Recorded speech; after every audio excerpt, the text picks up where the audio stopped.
Welcome, ladies and gentlemen, to our program this morning that entails the launch of the book, The Rabbi of Buchenwald, The Life of Rabbi Herschel Schachter. Before we begin, we have to take a moment to acknowledge the pain that is deeply felt by the entire Yeshiva University family and the broader Jewish people from the terrible tragedy that occurred in Meron this past week. And sitting here today, it is difficult to really engage in anything within this whirlwind that we are all experiencing.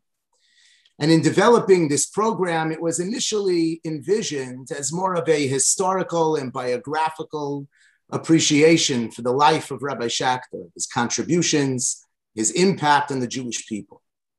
But perhaps from where we sit today, we should all consider this morning not only opening our minds, but also our hearts, and paying more careful attention to internalize the love and the compassion for others of Rabbi Schachter, who demonstrated such heroically, especially during times of tragedy and challenge, and allowing Rabbi Schachter's life to inspire each and every one of us to find some space and some opportunity for deeper compassion within ourselves, so that on a day that we are feeling such significant loss in the Jewish people, we can try to find some way to not fill that void, but to make some contribution to it with a renewed dedication for our own sense of responsibility for the larger Jewish people. My name is Rabbi Yaakov Glasser. I have the great privilege of serving as the David Mitzner Dean of Yeshiva University's Center for the Jewish Future. Today's program will open with remarks from Rabbi Dr. Ari Berman, the president of Yeshiva University, a towering scholar, a communal leader. Rabbi Berman has passionately worked to bring the values of Yeshiva University to the forefront of the programming opportunities for engagement that we enjoy with the broader community, and today's program is most certainly an expression of that vision. Rabbi Berman had a personal connection and relationship with the broader Schachter family, and so it's so fitting that he opened today's program. Rabbi Berman. Thank you so much, Rabbi Glasser. Thank you for organizing this and conceiving and envisioning this incredibly impactful event. I have to say that it's really a deep honor to be present in speaking in this context. I was already looking forward to this morning, even before I read the book. But now that I read the book, I want to tell you, buy it. It is amazing. This is an amazing book of an amazing story of an amazing man. You know, we're taught in Breshit, Shal Avicha v'yagedcha uzkenecha v'yomru lach, that when you want to know how to look towards the future, where are we supposed to go? What are we supposed to do? Look to your past. Ask your fathers, ask your elders, and they will show you the way. And I feel very much that reading this book is an inspiration to our younger generation to show them the way. You know, we all know some of the great stories of Rabbi Schachter. I'm sure many people here already know some of these stories. And in this book, you'll hear the great detail and much more than I previously knew. But Rabbi Schachter wasn't born the Rabbi of Buchenwald. When he was born, he wasn't told, okay, you're going to insist on joining the US Army. You're going to insist on being in Europe, and you're going to insist on driving to Buchenwald and stay there for 10 weeks. Right? He wasn't born as I'm going to work to free Soviet Jewry. Right? He wasn't born as the chairman of the president's conference. Okay, there's something in him. There's something how he was raised. There's something of his values, of his character, of his skill set, of his interests that drove him to aspiring to have a huge impact on the broad story of the Jewish people and on each individual person who he met. The way that he was able to think about the global picture while at the same time focusing with empathy and caring on the person who's in front of him is emblematic of the values that we are teaching at Yeshiva University today. What we speak about at Yeshiva University, what we speak about for our students is that we want them to be inspired, to become people of impact, that today's opportunities, not just no less than yesterday, but even more than yesterday, especially with global connections and the Jewish position today, that our next generation has enormous opportunities to play worlds of impact with all levels and access of power and influence at their fingertips. So when I read this book, it's not just reading a nice story. It's not just understanding the history, although this really gives a depth of history of the American Jewish experience in the mid to end of the 20th century. But to me, it's also a book of inspiration that our next generation should be reading. To think about these core questions about their values and how they too can follow this model to become this kind of person with this duality. Of course, the greatest gift that Rabbi Herschel Schachter has given us are his children. With everything that he accomplished in his life, globally, individually, congregants, his children who are here with us are really the gifts to all of humanity and to our community. Everyone here who I know is with us this morning shares in that feeling and that warmth and that hakarat hatov and the recognition of everything that Dr. Miriam Schachter and Rabbi J.J. Schachter has done for us and has accomplished in their lives. And it's really a special privilege to sit here with you this morning with the author, Dr. Rafael Medoff, who just wrote an amazing, thoughtful, historical, academic book on Rabbi Schachter, on his life. And to sit with Miriam and Rabbi Schachter in this context, just a great blessing.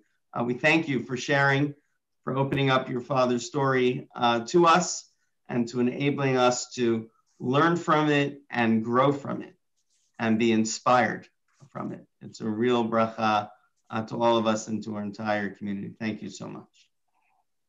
Thank you so much, Rabbi Berman.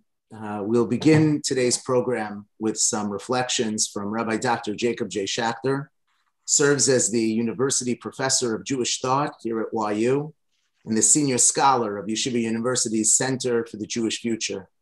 Both Rabbi Schachter and the sister Miriam, whom I will introduce at the closing of the program, continue to perpetuate their parents' legacy by working with Rabbanim and other communal leaders in nurturing their capacity to impact the broader Jewish people in so many ways.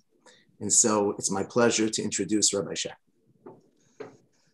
Thank you very much. Thank you, Rabbi Glasser. Thank you very much, Rabbi Berman. On behalf of our family, we're extremely grateful to you, President Berman, and to the entire Yeshiva University family for hosting this book launch to celebrate the life of our extraordinary father. I have special thanks to Rabbi Dov Winston, to Michal Haas, and to Uri Restreich for putting in a lot of time and effort, particularly on this program this morning to make sure that it is as successful as it is. I want to thank Dr. Stu Halpern of Yeshiva University Press. This is being published by Yeshiva University Press. Thank Dr. Jeffrey Gurak, who was extremely helpful in bringing us to Dr. Medoff and for his many hours of wisdom and advice. I want to thank those who were donated to the book to make it possible. And I want to thank my partners. I want to thank my sister Miriam, who joins us this morning, and it's a pleasure to share the, as it were, podium with her. We were both intimately involved and totally dedicated to this book, to be able to commemorate and to celebrate the life of our father. We could not have done it without Miriam, and we're very, very grateful to you. And our other partner was our mother, Alea Shalom. The great sadness, the only one great sadness that I have is that she's not alive to see the publication of this book. She repeatedly asked both of us in the last years of his life, no, where's the book? When's the book? I want to see the book. And we told her it takes time and we want to do it right. And Dr. Medoff is a responsible historian. And she lived a very long life, and for all kinds of reasons, not long enough, but this is one of them. And I want to thank Dr. Rafael Medoff. Dr. Medoff wrote an extraordinary book. We knew beforehand that it would be great because he has such a great reputation as an author and as a scholar. Shmo halach lefanav, came highly recommended. We are extremely grateful to you, Dr. Medoff, for having undertaken this project. To see the 20th century world of American Jewry and world Jewry through the prism of the life of our father. We did not want this to be a hagiography. We wanted it to be objective, rigorous, academic, and historical. And you produced, Dr. Medoff, an extraordinary, exceptional, and absolutely magnificent book. We knew it would be great, but you exceeded our imagination of how incredible this book is. And I'd like to inform our listening audience that it is available on kitav.com. Kitav is the distributor of this book, and in Teaneck, where I live, it's available in the Judaica House. I have about 4 minutes left in my segment, so I want to be brief and just focus on a few points. Number one, I thought it would be appropriate to highlight my father's relationship, our father's relationship, particularly to Yeshiva University. For his entire life, he referred to Yeshiva University as our yeshiva, even though for all kinds of, strange reasons, it was not my yeshiva, at least not for the first long part of my life. But whenever he would talk to me or to anybody, he would say our yeshiva. He came to Yeshiva College in 1934. He graduated in the class of 1938. He learned with Rav Moshe Soloveitchik, went into the Smicha program. And then within the course of a few months, it wasn't even Yeshiva University then, it was Yeshiva College, and Yeshiva Rabbeinu Yitzchak Elchanan suffered devastating loss with the death of Dr. Revel and the death of Rav Moshe Soloveitchik within 2 or 3 months of one another. And it was a time of great crisis within the yeshiva. And my father hung in there, and then the dust somehow settled, and Rabbi Joseph B. Soloveitchik came to take over for his father.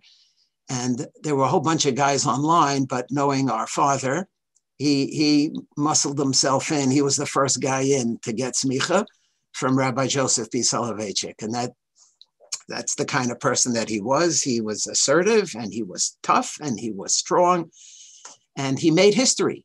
Rabbi Joseph B. Soloveitchik gave more smichas to rabbis than anyone else ever in Jewish history. There's some 2,500 rabbinic ordination certificates that are signed by Rabbi Joseph B. Soloveitchik.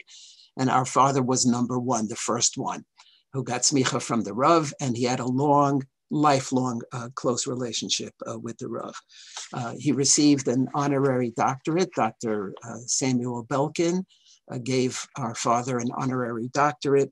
And at the end of his life, towards the end of his life, he was director of rabbinic placement at Yeshiva. So his connection to YU was extremely intense. And so it's particularly appropriate, President Berman, and we thank you that DAFCA YU should be the host for this program. I want to just share one story, one very, very brief story that to me encapsulates so much. And that is that, I don't remember if this is in the book or not. It probably is, because I knew that Dr. Medoff left no stone unturned. that when Miriam and I were young, our parents spoke only Yiddish to us. They felt that we needed to know Yiddish if we were going to want to make an impact or have a connection to Jews wherever they were when we would get older.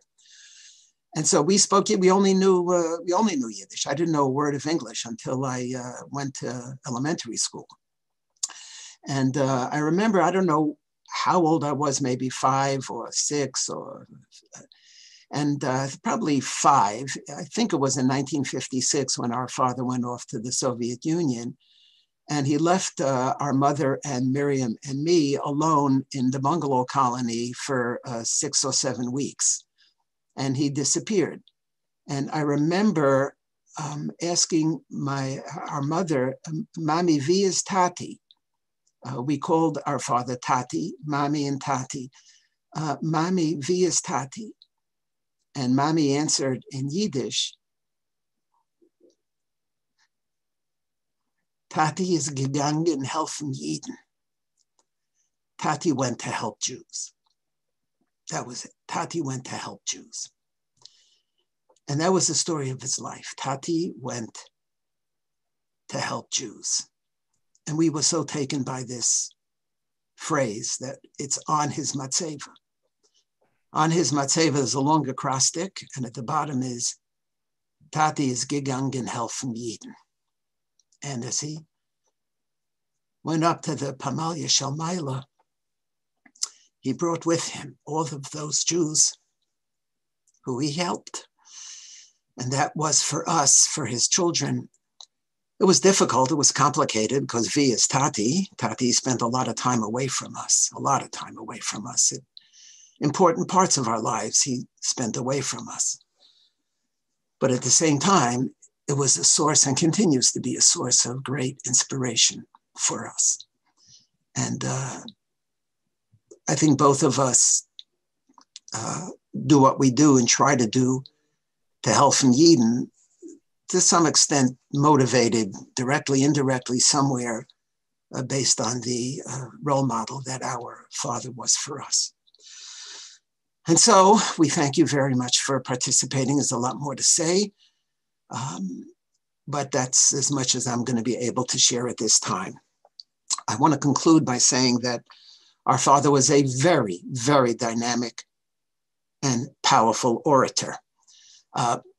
When he was, I think, 9 years old, I think Dr. Medoff has it in the book, this is a crazy story. He would speak under chuppahs. Can you imagine this pisheral kid, 9 years old, they pick him up. He was not tall. I'm saying it b'lashon nekiya, right? His children have that propensity. He was not tall, a little kid. They picked him up, they put him on a chair, and he addresses the bride and groom and talks to them about married life. I don't know what he was talking to them about.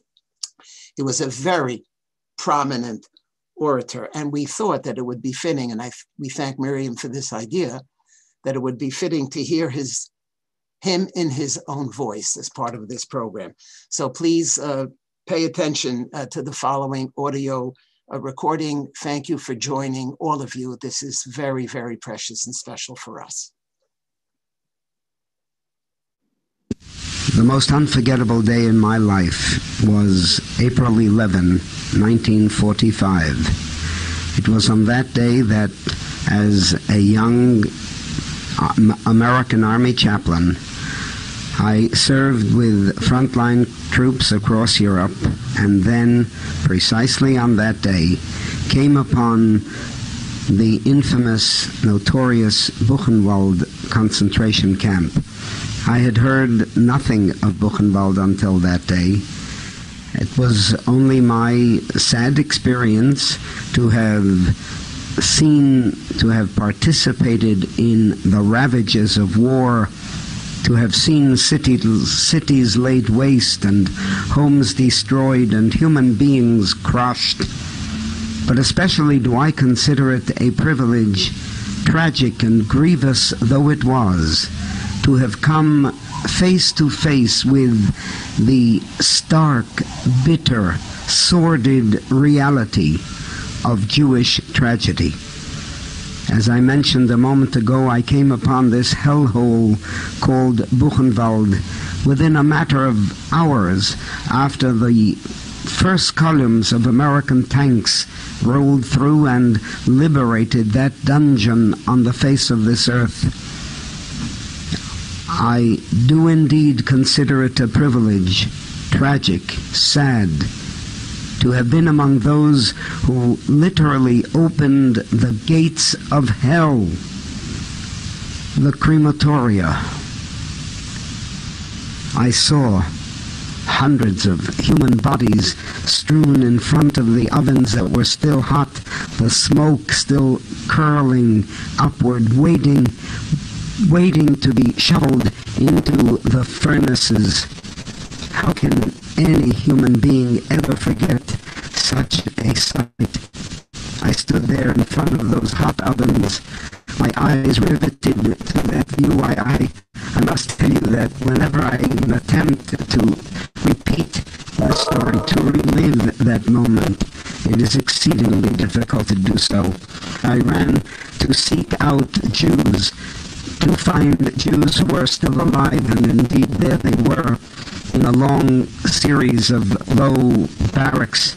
I ran into one after another, and there again, no matter what we have seen or heard, believe me, there simply are no words in the human vocabulary that can even remotely attempt to describe the horrors, the brutal, inhuman horrors that were perpetrated against our people.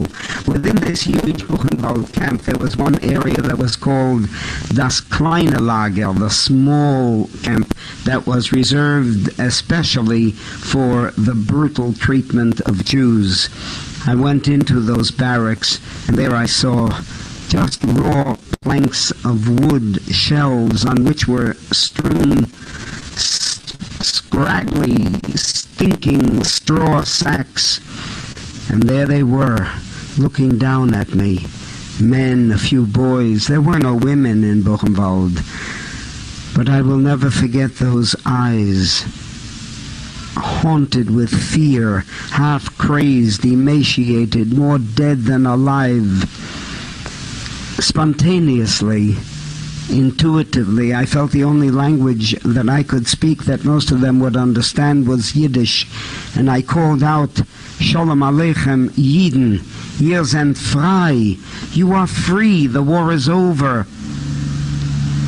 And there they were, looking out at me through incredulous eyes. But again, I can't continue. I could go on, but from that moment, I must tell you that my life changed. The impact of that experience was enormous on the whole course of my career.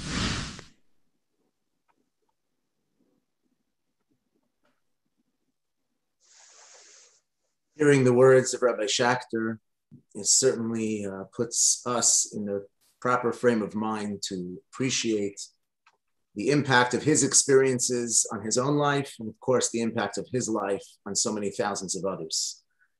It is now my privilege to introduce the individual who compiled this work and brought this story to life in such an extraordinary and eloquent way, and that is Dr. Rafael Medoff. He is the founding director of the David S. Wyman Institute for Holocaust Studies in Washington, D.C., which focuses on America's response to Nazism and the Holocaust. He is the author of more than 20 books about Jewish history, Zionism, and the Holocaust, and we welcome him on behalf of Yeshiva University to our program this morning. Thank you, Rabbi Glasser, President Berman, Rabbi J.J. Schachter, for your words. A book like this is, of course, in a sense, a team project. And so I want to extend my thanks to Dr. Stuart Halpern and his colleagues at Yeshiva University Press, to Moshe Heller and his colleagues at Katav.com, and also for the support of the Schachter family and of the Emil A. and Jenny Fish Center for Holocaust Studies at Yeshiva University. And also special thanks to Professor Jeffrey Gurok for his many insights that he shared on versions of the manuscript. Thanks to Menachem Butler for his invaluable research assistance, to Michael Bierman for the interviews he did with Rabbi Schachter that provided much important information, and to Shulamit Berger of the Yeshiva University Archives for all her assistance. I chose the title, The Rabbi of Buchenwald, for this book because it became clear to me very early on in the process of researching and writing that what Rabbi Schachter experienced in Buchenwald was not a one-time isolated episode in his life, but as he indicated in his own words, as we just heard, it was something which profoundly affected and shaped the entire rest of his life and of his public career. Now, Herschel Schachter, it should be said, was not one to dwell too much on the heavy theological questions surrounding the Shoah. He would encounter these questions, of course, in Buchenwald itself, and especially when he would speak in later years, sometimes he would be confronted by distraught survivors who would say to him, how could this have happened? How could God have allowed this to happen? Rabbi Schachter was not afraid to say, I don't know, to say there is no answer to such a question. Because for him, the most important thing about Buchenwald, the lesson to be taken from it was how we respond to Buchenwald, what we would do about it. That was for him the central question. And for Herschel Schachter, the answer to that question was very clear. He felt that it was our obligation to build, to strengthen, and to promote traditional Jewish religious observance, to rebuild the Jewish life and culture that Hitler had tried to destroy. And he committed his life to that goal in the broadest sense. In his professional career, there were two points in which this goal of promoting modern Orthodox Judaism came to be a matter of professional expression. And they're kind of bookends to his career. At the very beginning, in the 1950s, when he was the rabbi at the Mashalo Jewish Center in the Bronx, and was not yet on the national stage, he and his wife Penina hosted an extraordinary series of gatherings around their Shabbos table every Friday night for teenagers from families that belonged to the synagogue. Now, these were families that were members of the Mashalo Jewish Center, but were not necessarily personally religiously observant, or perhaps we would call them semi-observant. Their sons and daughters would come to the Schachter's home every Friday night after dinner, gather around the table. Sometimes there were 10 or 15 or 20 or more of them every Friday night for years, and would spend hours engaged with Rabbi Schachter and Rebbetzin Penina in discussions, in songs, in refreshments. And when I interviewed many of these former participants in the Schachter home Shabbos experience, they described it as something which changed their lives dramatically. That this was their source of fortification for their Jewish identity, of religious inspiration. They credited Rabbi Schachter's Shabbos table with convincing them to devote themselves to Jewish communal life, and in many cases also to personally moving to Israel. That was at one end of Rabbi Schachter's career. And at the other end, in his final major professional endeavor in the late 1970s and well throughout most of the 1980s, he served as director of rabbinic placement for Yeshiva University, meaning that he took upon himself the enormous and extremely important task of helping hundreds of young Orthodox rabbis, the latest graduates from REITs, the YU Rabbinical School, helping them find pulpits and begin their professional careers. So in this way, he really planted the seeds for Jewish communities throughout North America, for an Orthodox presence that would blossom in the years to follow. Those were the bookends. In between, during a long period in between those two endeavors, Rabbi Schachter emerged as the national figure about whom I will reflect momentarily. But I want to say something further about his role in promoting modern Orthodox Judaism in America in the 1950s and beyond.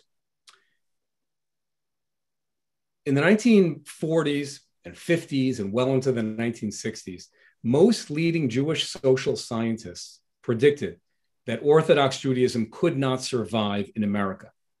They saw it as a relic of the old world. They thought that, that Orthodox Judaism, with its separate calendar, separate dietary rules, separate garb, it could not survive the socioeconomic pressures of modern American life. They were convinced that conservative Judaism was the wave of the future, and they expected that Orthodoxy would be relegated to a small, irrelevant corner of Jewish life, and then by the next generation would have vanished entirely. I mention this because Herschel Schachter was the most prominent figure in a small circle of young men, young Orthodox men, who consciously took a chance, who gambled. When they were preparing to enter rabbinical school in the late 1930s and early 1940s, and when I say they, I'm speaking of Herschel Schachter's close friends, Norman Lamb, Israel Miller, Gil Clapperman, a little older Emanuel Rackman, and others. When they were preparing to enter rabbinical school, it was a time when a significant number of young men from Orthodox homes were choosing to pursue rabbinical ordination at conservative Judaism's flagship institution, the Jewish Theological Seminary of America. Primarily for one simple reason, because conservative synagogues were in a position to offer better salaries, to offer a living wage, whereas choosing to go down the path of the Orthodox rabbinate in those days meant struggling, knowing that they would have to struggle for survival, take second jobs, endure a lot of hardships along the way.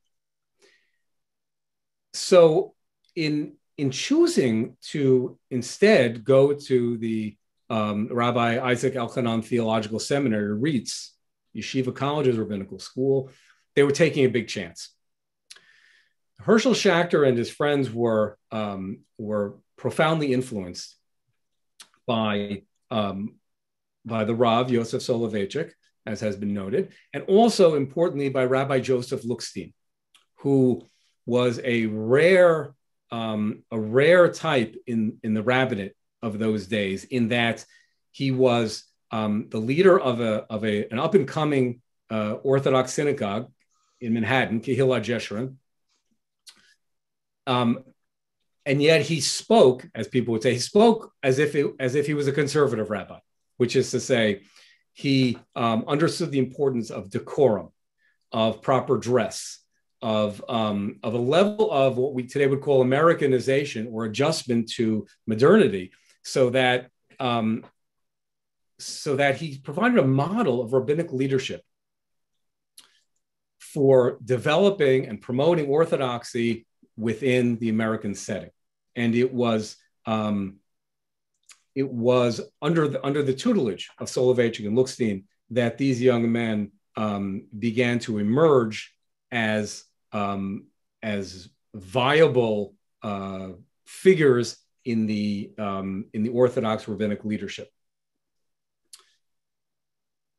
But the young men of whom I'm speaking also had the skills and the ambition to go far beyond their local synagogues, whether it was the Marshall Jewish Center in the Bronx or the synagogues to which Miller and Lamb and Clapperman ministered. these men were cut out for the national stage, and they began to realize it.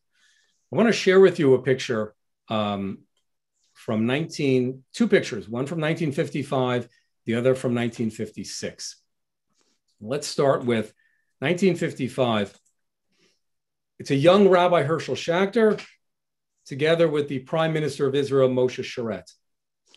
What's important to realize about this photo is that it's not what we today would call a photo op. He was not a tourist in Israel who was lucky enough to get a picture with the Prime Minister. Rather, Rabbi Schachter went to Israel in 1955 together with his colleague, Rabbi David Hollander, as a two-man delegation from the Rabbinical Council of America. Hollander was the president of the RCA, and Schachter at that point was the chairman of the Israel Commission of the RCA. They went there as negotiators. It was a period during which there was a tremendous tension between the Haredi community in Jerusalem and the Israeli government. It was a particular flashpoint having to do with a secular youth club that was opened on the edge of Mea Shearim, the Haredi neighborhood in Yerushalayim. And demonstrations were already were breaking out both in Israel and in New York. And Rabbi Schachter went there to negotiate, and he did negotiate between the Prime Minister of Israel, the Satmar Rebbe back in New York, the mayor of Jerusalem, and other authorities to resolve what was becoming, for the Israeli government, a serious potential social and public relations problem. I think this is the point at which Rabbi Schachter began to see himself as somebody who could, in fact, stand side by side and sit at a table and negotiate with a prime minister and reach a satisfactory solution. In that case, he brought about the closure of that youth club that was causing so much tension. Now let's go to a photograph from 1956. The following year, the Rabbinical Council of America was granted permission to send the first ever rabbinical delegation to the Soviet Union.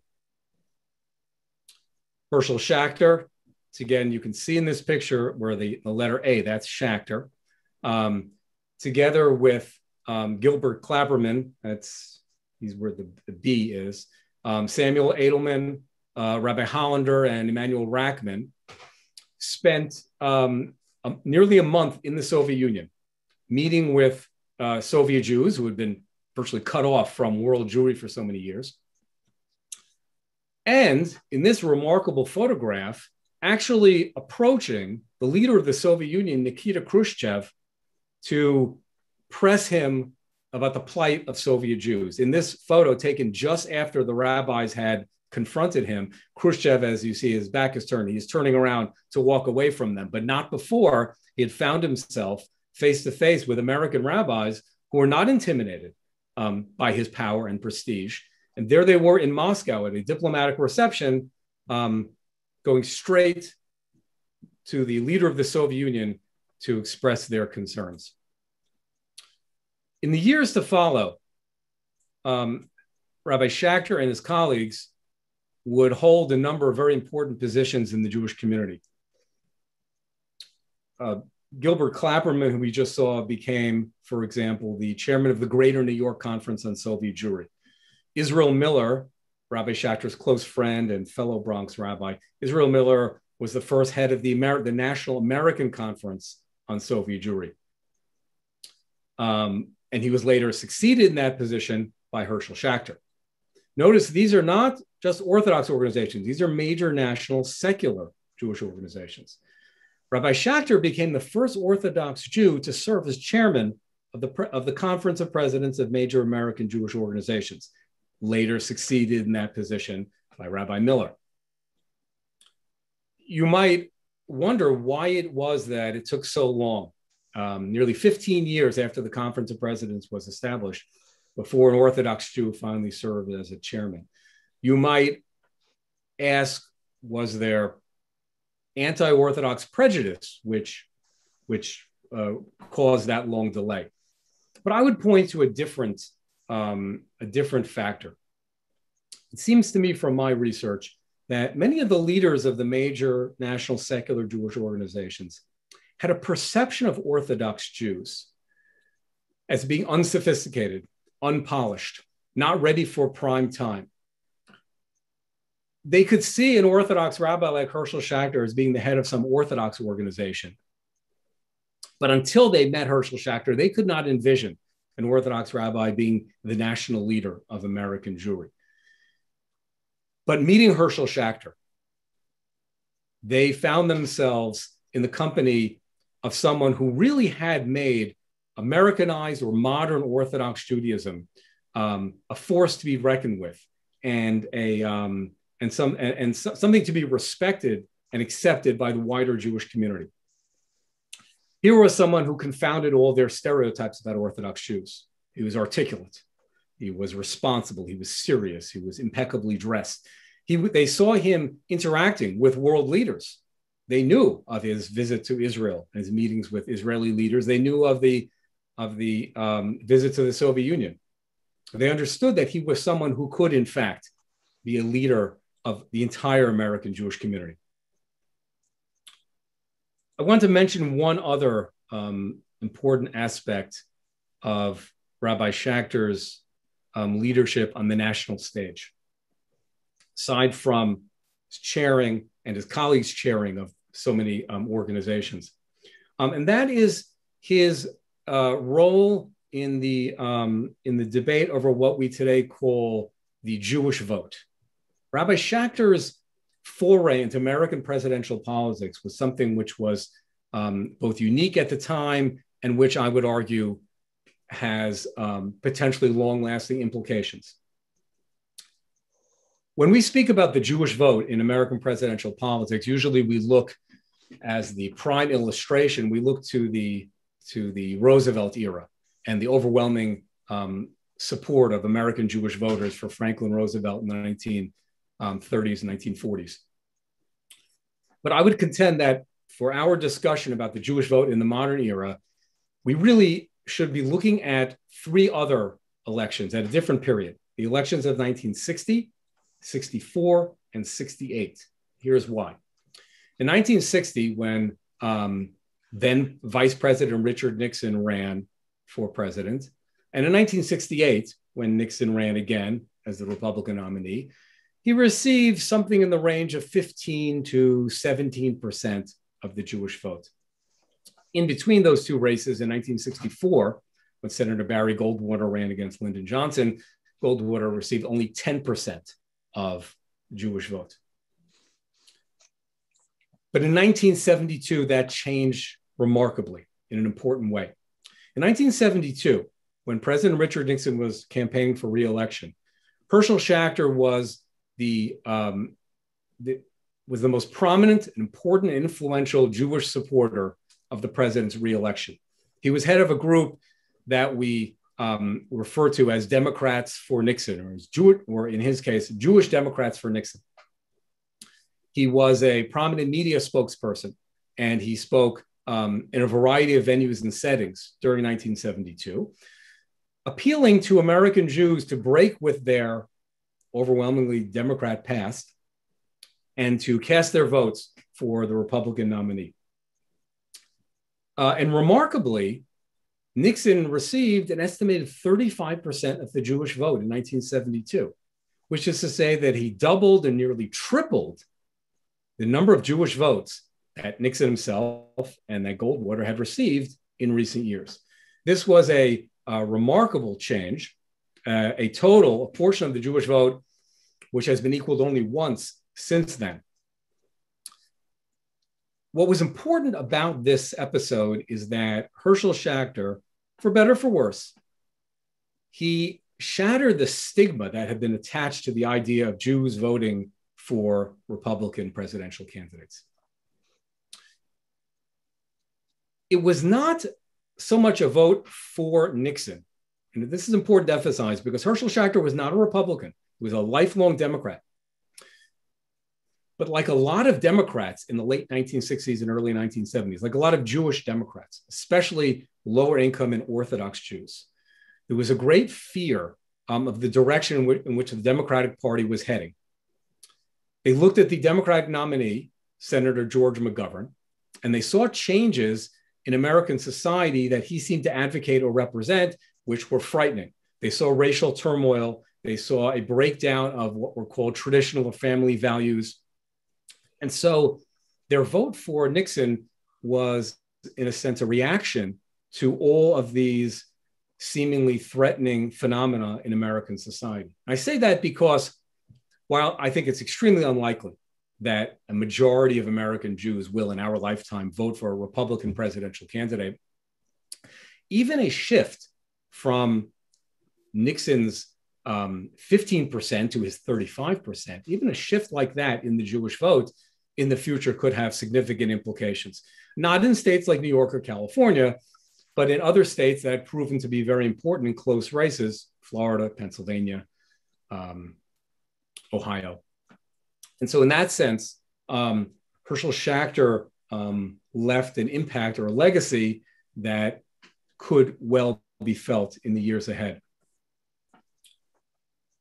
Now, in speaking of the divisions in the Jewish vote, I've been speaking about disunity, in effect, in the Jewish community.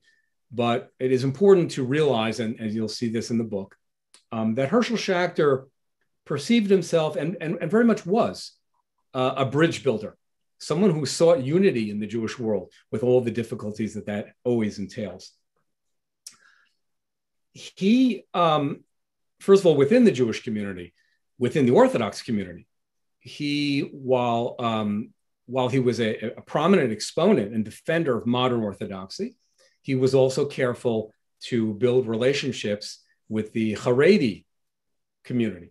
I want to show you a photo, rather well-known photo from the late 1970s of Rabbi Schachter with the Lubavitcher Rebbe.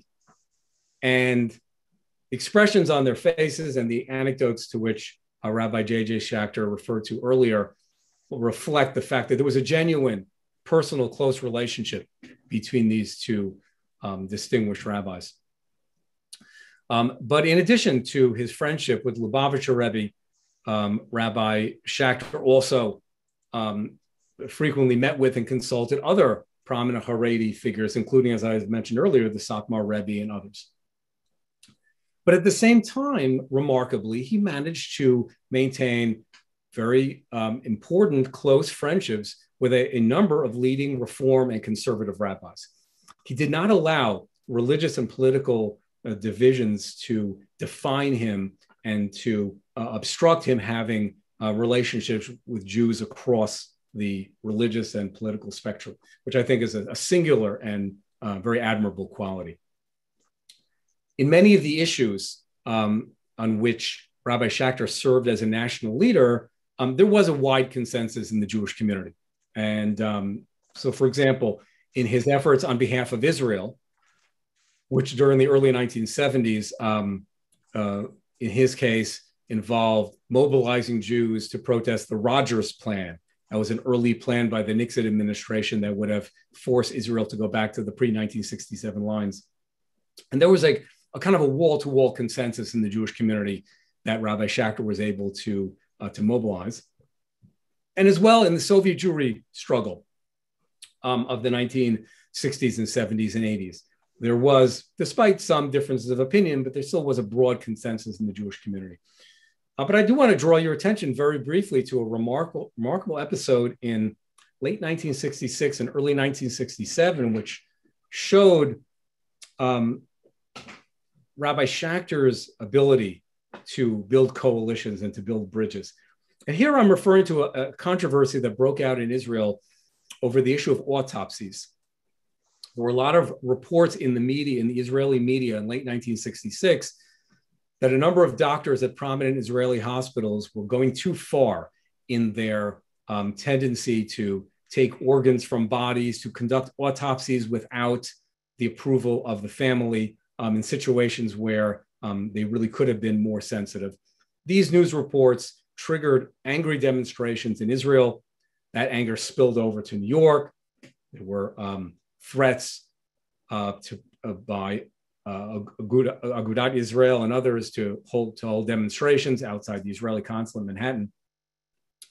Herschel Schachter perceived at a time when I don't think others did, that this was an issue which did not have to be a point of tension between Orthodox and non-Orthodox, but rather this was something which his Reform and conservative colleagues and friends could also understand. And so remarkably, he was able to bring together the leaders of the national Reform, conservative, and Orthodox organizations to all join in a combined protest, a joint protest to the Prime Minister of Israel, Levi Eshkol, over the excessive autopsies. And it's clear from the documents that I bring in the book that this remarkable unified Jewish protest had a significant impact on Eshkol and resulted in corrective measures being taken by the Israeli government. I want to conclude with a brief word about why we chose this time of the year for the publication of the Rabbi of Buchenwald. This is a period in which we remember a number of events that are very closely related to the themes of the book and Herschel Schachter's life. Just a few weeks ago, we marked Yom HaShoah, Holocaust, a Remembrance Day, which was followed very shortly afterwards by the anniversary of the liberation of Buchenwald and VE Day, the anniversary of the Allies' victory over the Nazis in World War II. And then followed soon after by Yom HaAtzmaut, celebration of the creation of the State of Israel. That arc, that historical arc from the depths of the Holocaust and Buchenwald to the miraculous rebirth of the State of Israel was the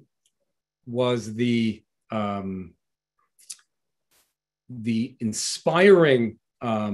These were the inspiring events that really shaped the trajectory of Herschel Schachter's life, to which I would add two other miraculous events in which he was able to participate. So we have Israel, and then we have, of course, the prying open of the Iron Curtain, liberation of Soviet Jewry, and then the remarkable growth of modern Orthodox Judaism in America. Because for Herschel Schachter, those three, Israel, Soviet Jewry, the birth and continued growth of modern Orthodoxy in America, these were the ultimate response to Buchenwald. Thank you. Thank you so much, Dr. Medoff. We appreciate your insights, your reflections, and of course, for many of those attending who are wondering how to purchase the book so that you could read the inspiring story of Rabbi Schachter's life, we are posting a link in the chat once again, and it is from Katav, and we encourage everyone to take advantage of that. The attendance today of over 500 people speaks to how much Rabbi Schachter's life and legacy resonates with our broader community.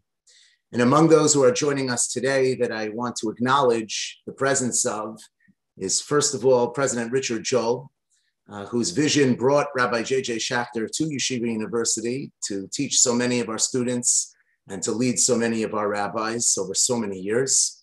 And I also want to acknowledge the presence of Emil Fish, whose vision and support established the Fish Center for Holocaust Studies, who's under the leadership of Dr. Shai Plitnik, who was very involved in putting together today's program as well.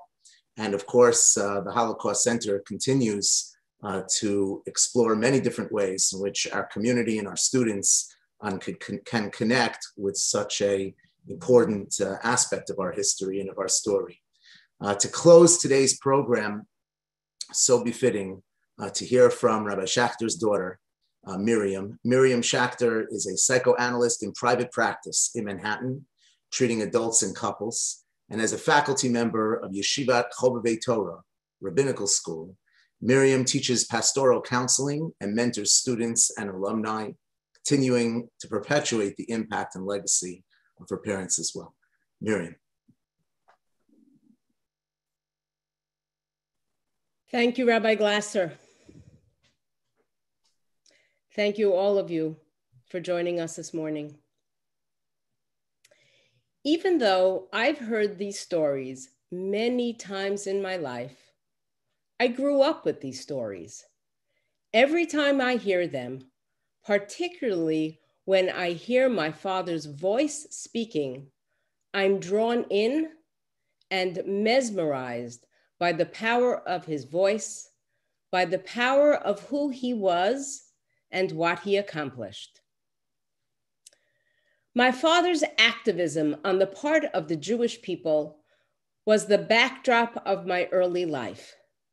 His larger-than-life personality, his strength of character, his stubbornness in what he believed to be correct, dominated my childhood. In the summer of 1968, I was 16 years old, and I went to Israel on a program with the Beis Yaakov of Yerushalayim. That summer, I learned some and toured some, but the incident that has remained with me, that lives in my core, is the day I was walking alone on Rehov King George, down towards the end, toward Yafo, when I noticed a man looking at me. I remember feeling very uncomfortable. The man kept looking at me and then looking away. I didn't know what to do. After a few minutes, he approached me and said, "At makira harav Schachter? At me'od doma lo." Do you know Rabbi Schachter? You very much resemble him. I was startled and confused. And in those few seconds, I couldn't make sense of his question, but I answered, "Ken, ani makira ish shekorim lo Rav Schachter, hu ha'aba sheli." Yes, I know someone by that name. He's my father. The man burst out crying right there on the street and asked me if my father was alive, if he was healthy, and asked where he lived. This man explained that he was in his early 20s when Harav Schachter arrived in Buchenwald, and that my father saved his life by putting him on the Kindertransport that went to Switzerland, even though he was way older than the official limit. He told me that my father manipulated the authorities and pushed him onto the train. He asked me to please tell my father that he is married and has 4 children, and they all owe their lives to Harav Schachter. I was 16 years old, standing on the street in Yerushalayim, listening to a grown man crying, telling me the story of how my father saved his life. My father's image must have been seared into this man's memory if he could see my father's face in mine. 23 years later on Rehov King George, 23 years after the liberation of Buchenwald. My father saved this man's life because of my tati's strength of character and his determination to help Jews. It was hard for me to comprehend the enormity of what this man explained on that day in the summer of 1968. I was 16. In 1970, when I was taking the subway to Hunter College, sitting on the number 4 IRT train, I looked up and a person sitting opposite me was reading the New York Times. My father's picture caught my attention. The man in the news was visible to me, and the headline read, "Rabbi who rallies aid for Soviet Jews." I had 20/20 vision in those days, and I could read the article from across the aisle. The first paragraph described my tati as someone whose efforts on the part of the Jews was as chaplain in World War II and a liberator of Buchenwald.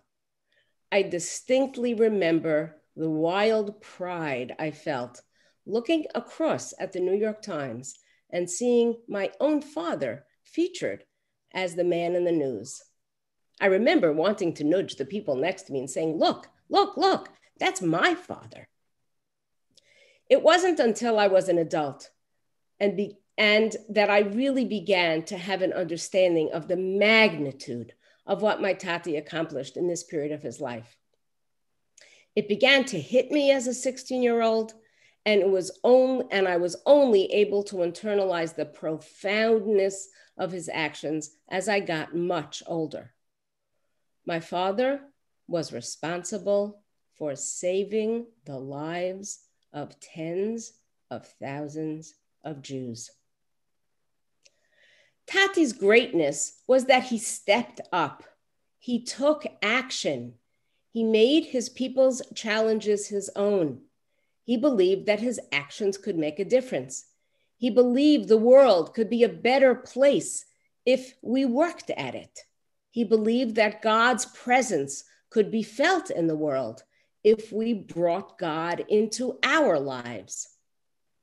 For me, that is Tati's most significant contribution to his family. He taught us that acting from a place of deep conviction matters. He taught us by example. He taught us by doing. We witnessed his boundless energy, his tireless efforts, intervening where he felt he should.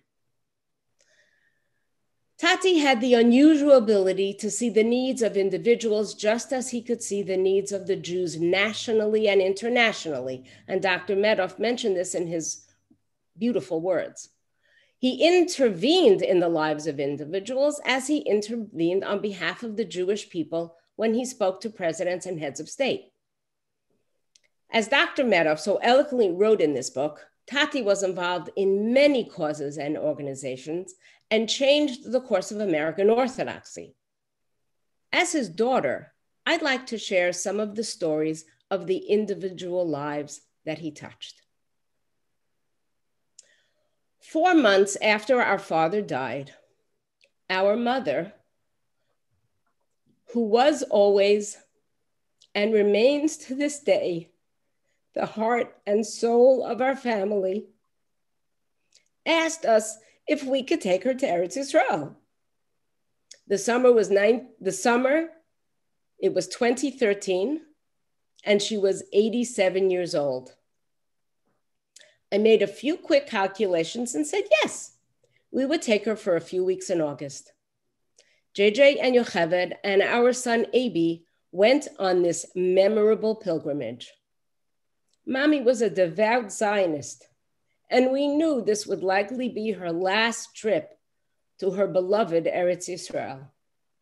We organized a meaningful trip, visiting important sites and people, but by her own retelling, the most significant event was an evening that JJ and I organized, inviting 19 couples to our hotel for what we called an ovent, an evening of reflection and shared memories.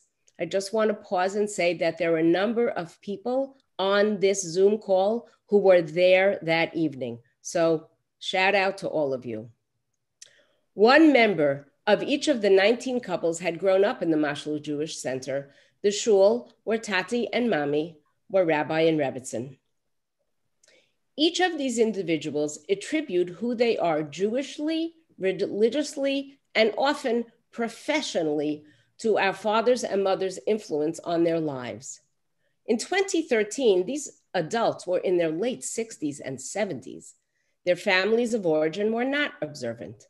These young people joined, as Rafi mentioned earlier, and you can read it in the book, these young people joined our Friday night table every week, where Tati taught Torah and Mami provided a loving and accepting environment.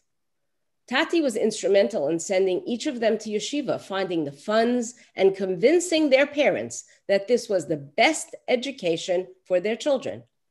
And Mami provided them warmth and her genuine interest in each of their lives and decisions.